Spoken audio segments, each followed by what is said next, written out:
It's 107.5 WGCI, the shot's number one for hip hop and R&B, the morning show with the Destin legend Leon Rogers, the beautiful Kendra G, the shortest damn man in Chicago, myself, Kyle. And we've seen him do his thing for years and years and years, holding down the city of Chicago, fighting for justice out here. And we're going to talk about his updated, reinstated situation. The great Father Pfleger is on with us this morning. What is happening, Father Pfleger? Hey, what's happening, GCI? Leon, Kendra, Kyle, good to see you all. Good to hear you. Absolutely. Absolutely. All right. So let's get right to it, man. We know that you were kind of, had a gag order on you for a while. You were facing some allegations, but they have determined that those allegations are not backed with any facts. Right. And here you are back in the saddle again, once again. How does it feel to be back in the place where you should have been this whole time? I feel like I went to heaven, man. It's amazing. I mean, the last 4.5 months have been the hardest period in my life. Almost 5 months. June 5th, it'll be 5 months. And, I'm a guy who works 12, 13 hours a day. I'm a people person. I'm with people all the time, out in the street, in the community. And all of a sudden, you're pulled from your ministry and you're pulled from your home. When they called me in, they said, hey, we got this email of an accusation, so we got to file procedure. You got to move. He said, move someplace and find some lawyer for yourself. I said, lawyer for myself? I thought I worked for the diocese. The diocese doesn't represent me. They said, no, the diocese represents the diocese. And in 2 hours I had to put some stuff in a suitcase and go someplace, find a place to stay, and then reach out and find, thank God I had some lawyers who have been friends of mine for years to reach out to. But it was hard. It was, I went through a lot of stages over the last 5 months. You go through anger, you go through depression, you go through feeling abandoned, hopelessness. But, my faith, thank God, held me and kept me through all this, and the love of people. Now, you really realize that you need your faith, but you also need people who love you, care about you, there for you, saying, I'm with you, we ride and die, and I'm not going anywhere. People from the church, and the people in the community, people around the country, like, Spike was reaching out every week. Cornell was reaching out every week. Nick Cannon. Folks were just saying, hey, I'm with you. I'm here for the long haul. And who believed in you when your name was being assassinated, not just nationally, but people call me from Ghana, from Nigeria, England, Scotland. People I know around there say, what's going on? What happened? Are you all right? And so, and you have no control because you can't speak except to say you're innocent. You don't want you to say nothing else. You can't give the names of the people accusing you so people could check out their backgrounds and the rest. So it was hard. It was hard. Father Pfleger, for those who might not know, what was the exact accusation? I do believe it was from years ago, correct? Yeah, it was from like 47 years ago, saying when I was a seminarian that I had abused these two brothers, and then it continued on. It was so crazy, Kendra, because it continued on at Mundelein when I was in the seminary. I didn't live it. I got kicked out because I didn't live at Mundelein. And all of a sudden, I'm abusing these two brothers at Mundelein.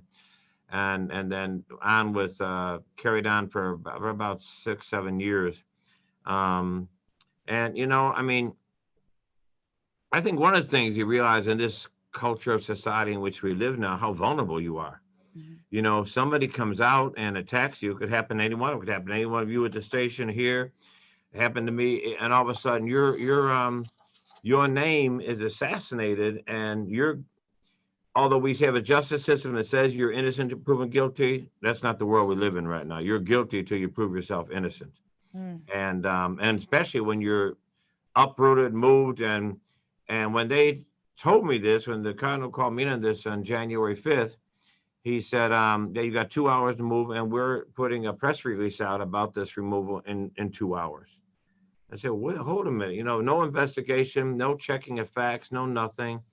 And thank God I had really good lawyers who did the investigation, who had private investigators go out and showed how bizarre this was. It was just crazy. I would have never thought in a million years something like this would happen. And for 46 years, I've been trying to build a reputation for myself here, a name that I could use to open doors for guys to get jobs, open doors for bring in some businesses, to bring in some help and support in the community, a name that I could use to fight against police brutality and racism and the violence and the gun industry. But I also know that, you know, over these years, because of stands I've taken and things I've done, I've gotten a lot of hate.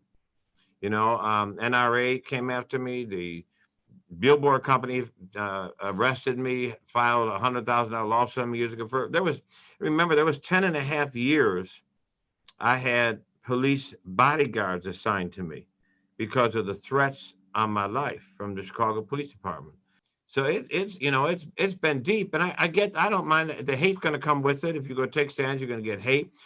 I can't tell you how many people during this whole period wrote me notes, other clergy and the rest said, hey, this is why I don't stand up and speak out, because you become a target, and I ain't going to put myself out there like that to be a target. But yeah, it's been a difficult and painful time. There'll be some that for the rest of my life will say, oh, he was guilty, he just got off. Though the haters are always going to hate. But you come to a point when you're going through all this and say, hey, the only thing that matters at the end of the day is what God thinks of me and what God knows, not what anybody else. Because, you know, people come and people go. But, you know, God's there with you through it, and God's the one at the end of it you're going to stand before, and that's what you got to put your trust in. Father Pfleger, I've known you for well over 40 years of my life. I mean, being at St. Sabina, I was at St. Margaret. We'll forgive you from that. Yeah, I know. Your good friend, Father Dan Millette, was a mentor to me. And then that's how I met you. That's how I met Father Anderson over at Holy Angels. You know, so a lot of good men from the clergy. With a lot of the things that have gone on with Catholic priests, so to speak, when you hear about the allegations and stuff, I feel like that kind of puts you in a box. Soon as these allegations came out, I'm sitting up here arguing with people in bars and stuff about you, because I'm like, nah, man, y'all don't know this brother. Like, when I'm telling you that's not him, believe that. Well, no, and I think it's due to everything that has happened in history with the Catholic Church.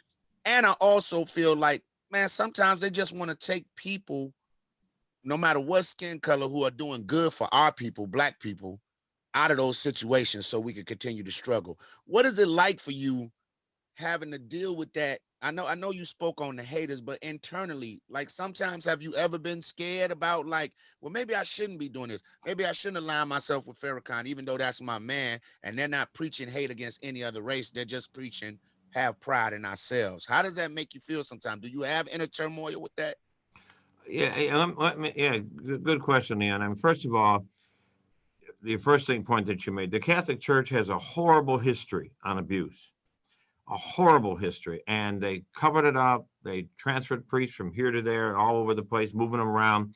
They did wrong for so long and allowed wrong to go on for so long. So now the pendulum swings. They say, okay, so we got to look like we hard on everybody now. And what I've said to them from the beginning is, don't make me pay for your past mistakes. And of course, now when there's an abuse charge, because of the history and the baggage, you part of it too. Here's another one. So you have to prove yourself. So yeah, that's a difficult thing all by itself. It's like the good cop who says, I'm a cop, so I'm a bad guy, because that's my, your baggage that goes with what you do. But the other part, yeah, you go through that question saying, man, is it worth getting through all this hate, taking on these issues, fighting about, racism and police brutality and the relationships, that I've stood for and continue to stand for with the minister, with Jeremiah Wright and others. But my thing is I'm a mentee of Dr. King, and if you're not willing to take, we have a big sign that hangs in our church, and I know you've seen, says discipleship costs. Are you willing? And when you accept to, whether it's being a Muslim or a Jew or a Christian, when you accept to put yourself in as faith as your identification and as your kind of MO, it's going to cost you. The guy we follow as Christians, they're crucified. You know, they hated all through his public life. From the time he came public at 30 to 33, all they tried to do was persecute him, lie on him, and kill him. And he says, come follow me. Well, where are you going? Oh, to a cross. You know, this ain't no joke. It's a serious thing. And either you spend your life trying to do what's right and take the punches and the stuff that come with it. I'd rather die being hated for what I stood for than having done nothing and been that middle of the road, milk toast, you know, get along, go along. I'm not going to be part of that. I'm just not going to do it. Father Pfleger, you spoke on it. You said, hate comes with the game. You know what I mean? Haters and people that want to bring you down. One of the things that crossed my mind in this whole situation was the fact that this past year was very troubled, you know what I mean, with things like George Floyd and Breonna Taylor. And we know that, like you said, you've spoken out against these type of situations with police brutality and things of that nature. Do you feel there's any notion or correlation that these accusations were directly to keep you quiet during a time when this country was really going through some hardships and a lot of protests and things of that nature? Because in my mind, that crossed my mind. Oh, no question. I believe that that's part of it. We know that there's beyond the accusations of these brothers, beyond the lawyer, that there was other third parties part of this. And we have no question about that. And I can't tell you how many times throughout this I got an email or I got a letter sent to me. I hope you shut your mouth now. I hope you stay out of the limelight now. I hope you stop defending, standing with this person or standing with that person, or speaking about police or doing this. I got that throughout this thing. And there was no question that was part of it. I've often said, I'm probably the organization I'm most critical of ever is the church. I believe we're in the mess we're in this society because the prophetic voice of the church has been silenced and become very compromising. So we lost our moral conscience in this society. So, we look for whoever's the president to change things or elected officials to change things, when the church is supposed to be the voice that speaks, thus saith the Lord. We're supposed to be the voice that cries out for the disenchanted, the demonized, the alienated.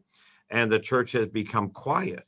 And so when you speak out, when people say, well, they come to you in the press, they come to you in this and that all the time, and saying, I'm not seeking out the press thing on it. If 50 people were speaking out, fighting on these things from clergy, they wouldn't be coming to me. So my thing is that we got to get a collective voice. And I believe right now, and I'm coming back and telling my churches, we have got to be stronger than we've ever been before.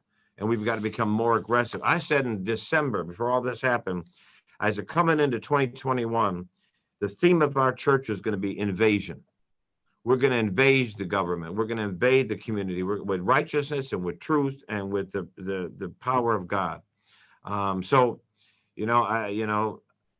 think a lot of people don't like that. There's a lot of church people that don't like that. And there's a lot of people in positions of authority don't like that.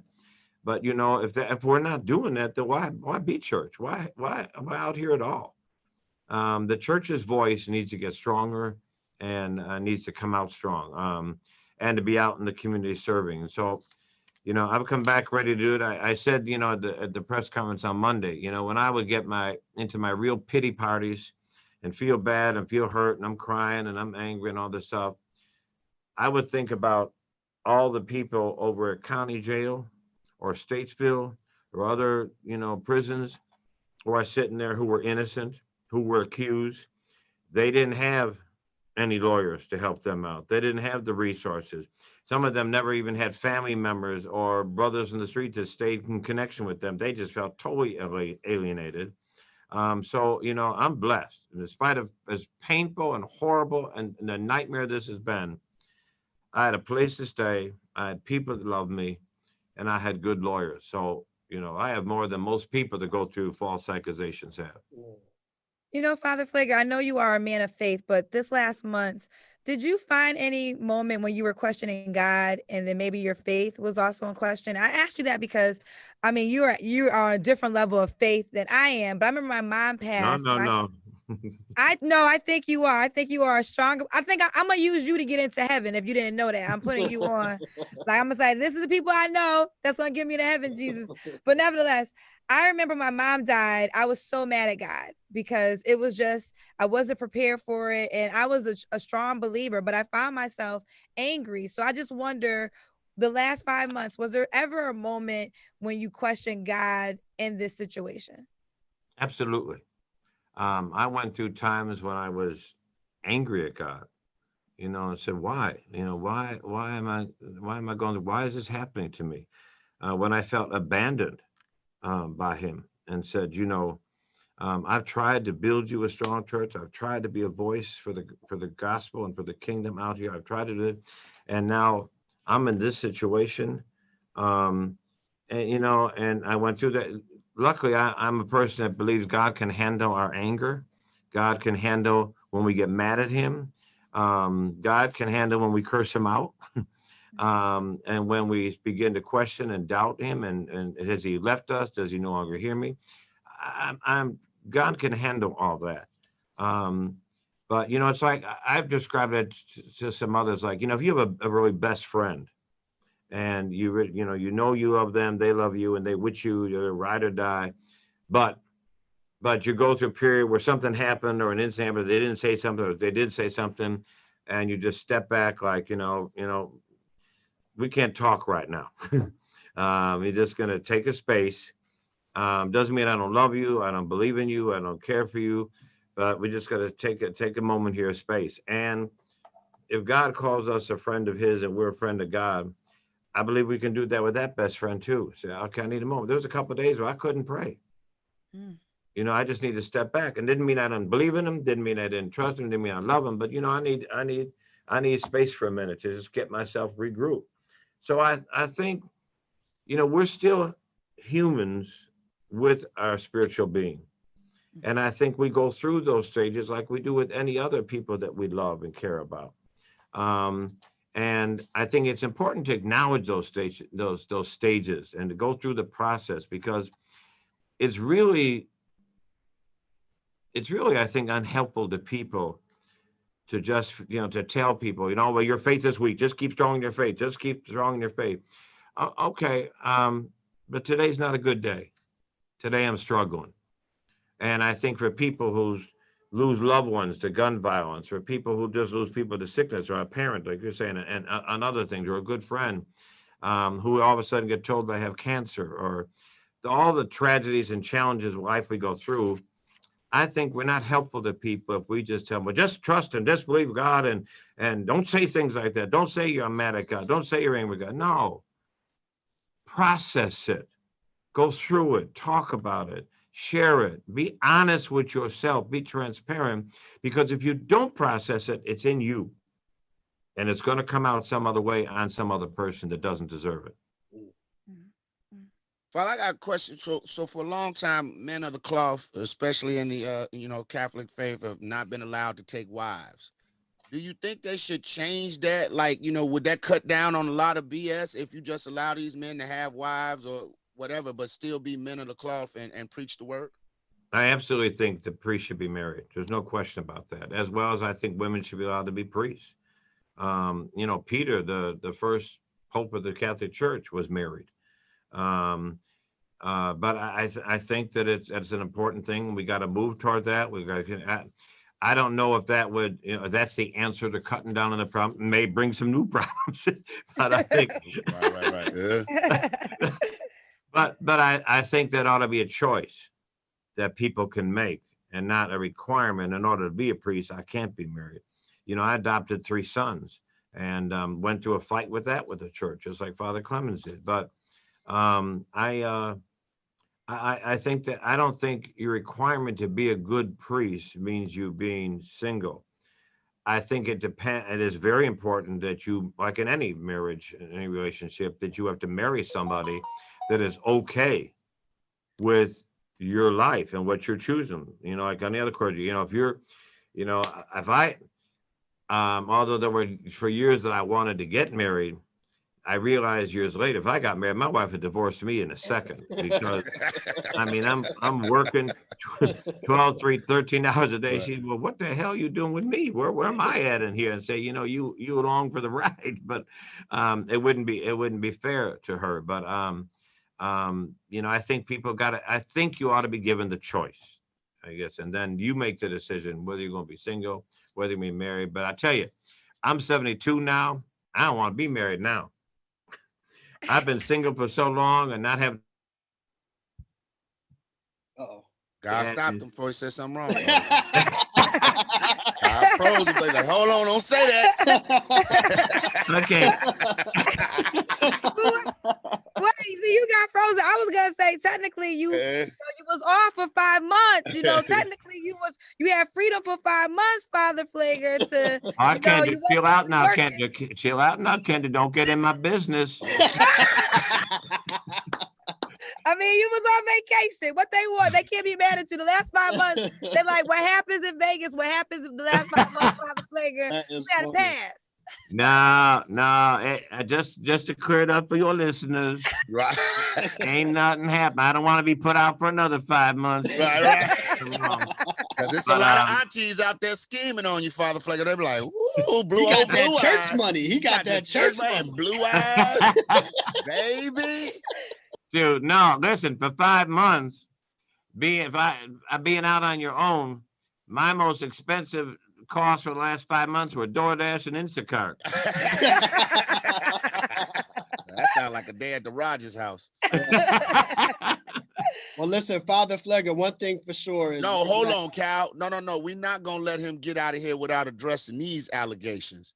1985, how do you react, sir, to the allegations that you had 23-year-old men on your grammar school basketball team in the finals against St. Margaret of Scotland, when you all had a resounding victory of 30 points, but you had 2 players on your team that literally had to be 21 and 26 at the time. Well, by those names, I'm going to say them, Damian and Ray Evans. Those were grown men.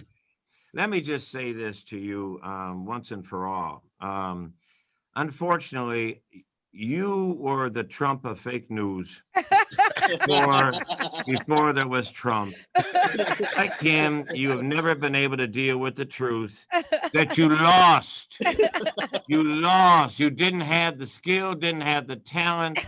And rather than just face the fact, let me tell you and tell Donald. Donald lost the election and you lost to St. Sabina, Leon. Father Pfleger, you know you had illegal athletes on your team, probably steroid use. Them boys was grown-ass men, and we was kids. Oh, you cussing with the priest on? He was friend with Father Millette. He's heard worse than that. Yeah, I'm you know, you just didn't have the skills, man. And I felt bad then. I've always felt bad for St. Margaret. They were always about a C or D team trying to play with A teams. You know what? I will not stop. I'm get lawyers. We going to the Supreme Court with this. You're gonna dig up the files. Come with it, bro. Come with it. You tough guy now, huh? You tough guy now. You Teflon now. Coming for you. Come on. That's funny. Father Pfleger, man, one last word from you for everybody listening right now, man. They might have been supporters, you know, people listening and know you in Chicago for years and decades. What would you like to say to everybody listening on WGCI right now? You know, I just want to thank everybody for prayers. Thank everybody who stood by me. You know, people don't have to be nice to you. People don't have to believe in you when your name is being thrown out there. I thank people who stood with me, loved me, believed in me, no matter what was being said around me, or like Leon talking and arguing at the bars, you know, to defend me. I thank people that said, hey, I know this man. This is not who he is. I think that people took 46 years of what I've done in my work. And, you know, the Bible says we're known by our fruit. And so my work has stood for me. And I say thanks to everybody who did that. And then say, come on, get involved this summer. I just set up our product. I've been back 3 days. We got our food giveaways back. We're starting our Friday night walks. We're having block parties, skate for peace, day of service, festivals out in the street. We got back out on the street come join us.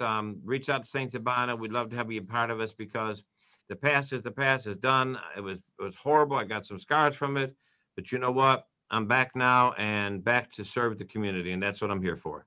Yeah, man. Much love.